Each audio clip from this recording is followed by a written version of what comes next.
I just built a $250,000 a year shopping business. Watch. We shop with intention, selecting fresh, healthy ingredients just for you, delivered right into your home exactly when you need it, so you can spend less time shopping and more time with the people who matter most. Big surprise, right? Hi, my name is Levi Spires. This is the Tip You in the App Daily Drive podcast. Today's Daily Drive is brought to you by the Gig You app. I know, shocking. It's a personal shopping business. I haven't told anybody about this. It's called Field and Pantry.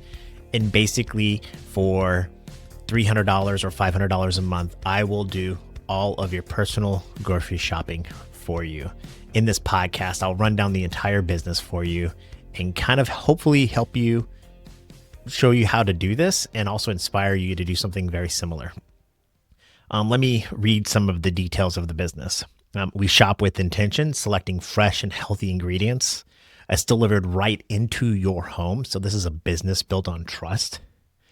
You're going to spend, the consumer is going to spend less time shopping and more time doing the things that they want to do. Kids, games, whatever it might be. Basically, the way the business is going to work is this. Let me go through all of my numbers here. It's 70 families. So my target audience are high-end working professionals, people that don't want to spend their time shopping.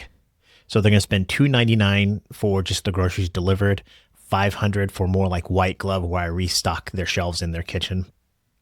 And I'm going to batch orders. This is the model that I'm going to do. I'm going to go shopping for all of the ingredients at different places, put them into my facility and batch the orders and then deliver them out that way. I really only need, like I say, 70 families per month to do this. One of the real unique items to this business is that I'm going to always have fresh flowers delivered every time we do this. So every 2 weeks, you're going to get fresh flowers in your kitchen. Let me break down the numbers a little bit more detailed for you. So it's 140 deliveries every month. That's 9 a day for 4 days.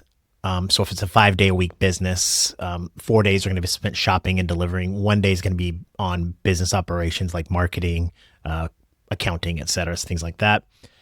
I do have to get a facility because to batch these orders, I've done a lot of the operations. I'm going to have to go shop at, different grocery stores, different farmers markets, or whatever it is, bring it back to my facility and then organize it from there and then deliver it back out. I'm going to need an assistant. So it's really a challenge financially to put this all together. So I need $250,000 a year of revenue, basically $20,000 a month over 12 months. I do have variable costs. So it's my fuel, wear and tear on the vehicle, a lot of money on flowers. $10,000 is a big dollar amount for the flowers. Bags, consumables, replacements, payment processing, because I'm going to be charging credit cards and things like that. I'm going to need a buffer. So let's say $200,000 a year in gross profit. Then I have fixed costs of $48,000 for my facility, basically another $15,000 for the administrative assistant or the personal shopper that's going to help me. $15,000 for things like software, website, administration. So it leaves me a net profit, i.e. take-home pay before taxes of $100,000 a year. That's it. The way it would work would be something like this. It starts off with a consultation where I meet with the family, kind of understand what they want, maybe get a list of items that they like and things that they don't like. And then every single 2 weeks or every 2 weeks, I go shopping, get the items, package it all up, bring that to them. And then we kind of refine that a little bit over the time. So they're going to tell me what they like, what they dislike, and they're going to give me a budget. So instead of giving me an exact list of groceries, they're going to give me a budget and I'm going to just honor that budget. This isn't an Instacart type of competition. It's more of like a personal shopper / relationship with somebody. And I think one of the problems that Instacart has is people don't like the shoppers. They don't like the way they get bananas or whatever it might be. So yeah, this is a business that I've been really thinking about. Okay, this is all fake. This is all fake. None of this is real. But it's a great business idea. And it all came from a guy named Eric. So Eric is one of the people that make comments on this YouTube channel, and I love his ideas. And I wanted to build upon it and show you that it's possible. And it is possible. But let me first kind of tell you where this all stemmed from. I made a video and I said that this person tipped me an extra $20 for delivering their Walmart delivery really late at night. They seemed like they said I was really nice. And Eric said this. He goes, "You should have set it up to be her personal Walmart delivery person every time. You ask what it cost her and you do it for that price. Keep it all for yourself plus her big tip every time. Become a real independent contractor." And I told him I agreed. We kind of went down a little bit more of the details of the business in our comment section, but he's right.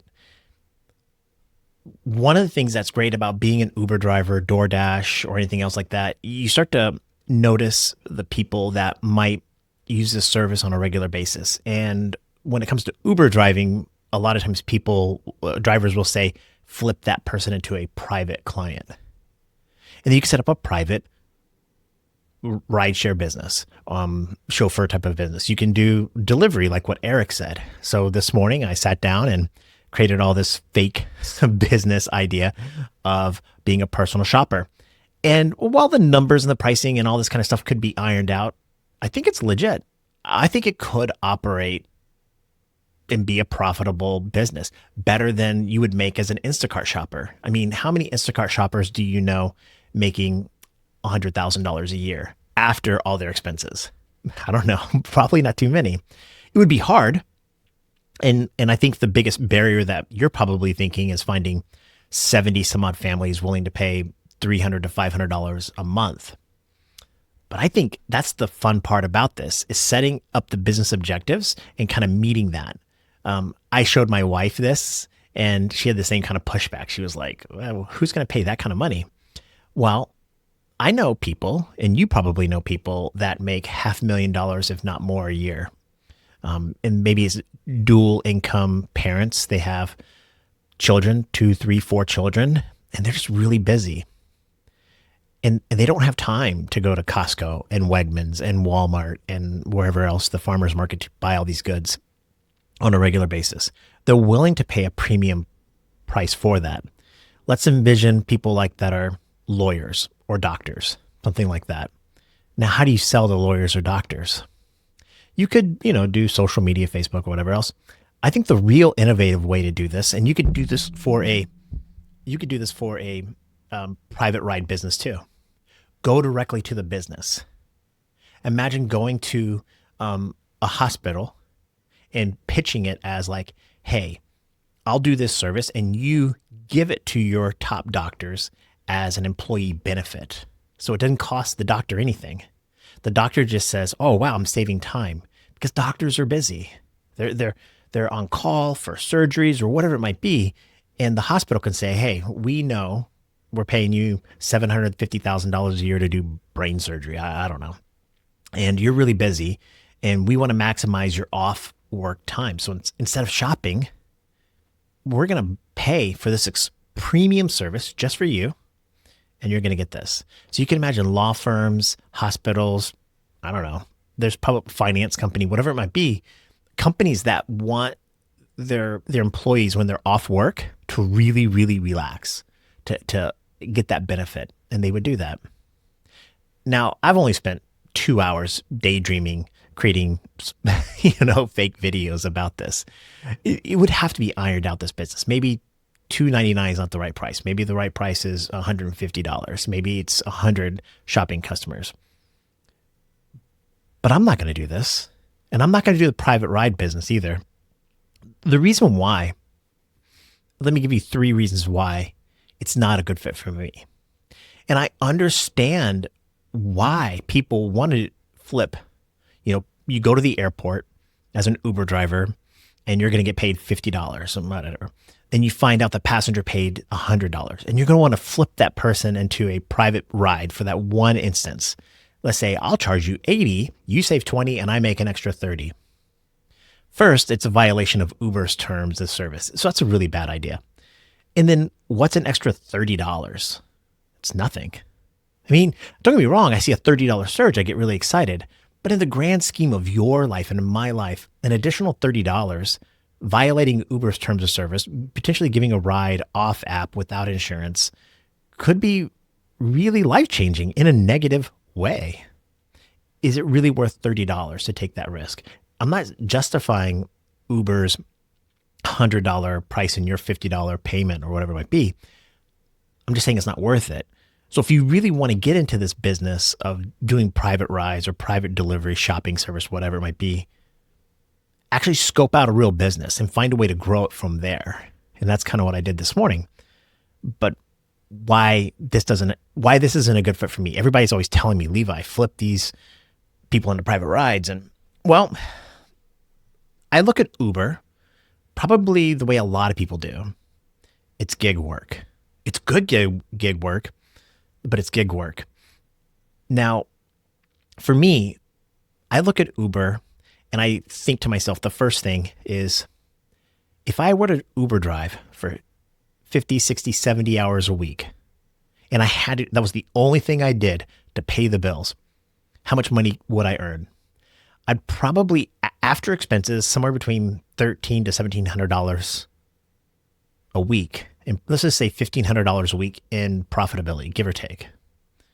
So that means roughly $6,000, $7,000 a month in take-home pay after I pay for fuel, depreciation, expenses, those type of things. Let's say $6,000 a month.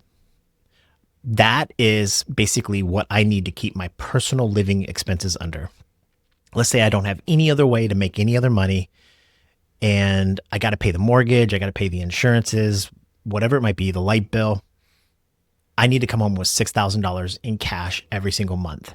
So I try to keep my living expenses under $6,000 because I know that's about the max I'll make in profitability on a really, really bad, slow Uber month where I have to drive 60, 70 hours.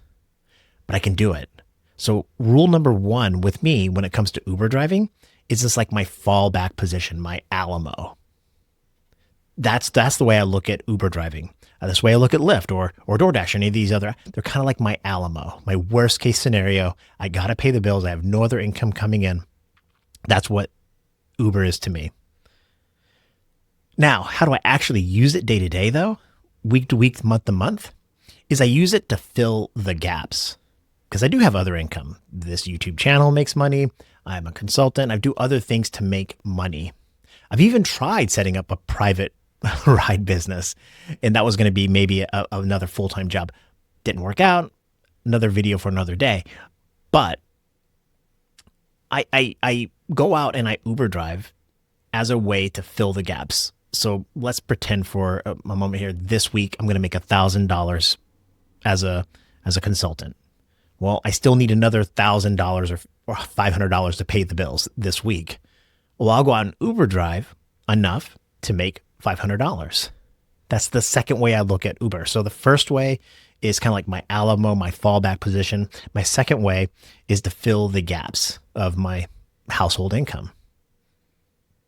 Now, the third way, and probably the most important way that I use Uber, is to collect stories, build human connection. It's the seeds of all the stories and all the things that I create. The people that I meet on a regular basis are inspiration for my stories that I write and that I create, the book that I need to get done. Uber fuels this business of being a YouTuber. And that's another business idea, another explanation for another day. But the idea is like Uber driving. If I don't Uber drive, I run out of material to create content for us on this channel, to tell stories, whatever it might be. So that's what Uber means to me. So when people tell me, like Eric, flip this person into a private client. Yeah, I agree. There's more money in it. There definitely is. And I think you should do it. And I wanted to hopefully inspire drivers and other gig workers to take this on. Do it. Create a business. But don't do it by pulling up to the airport and trying to trick somebody into paying less and you getting more. That's not the right way to go about doing this.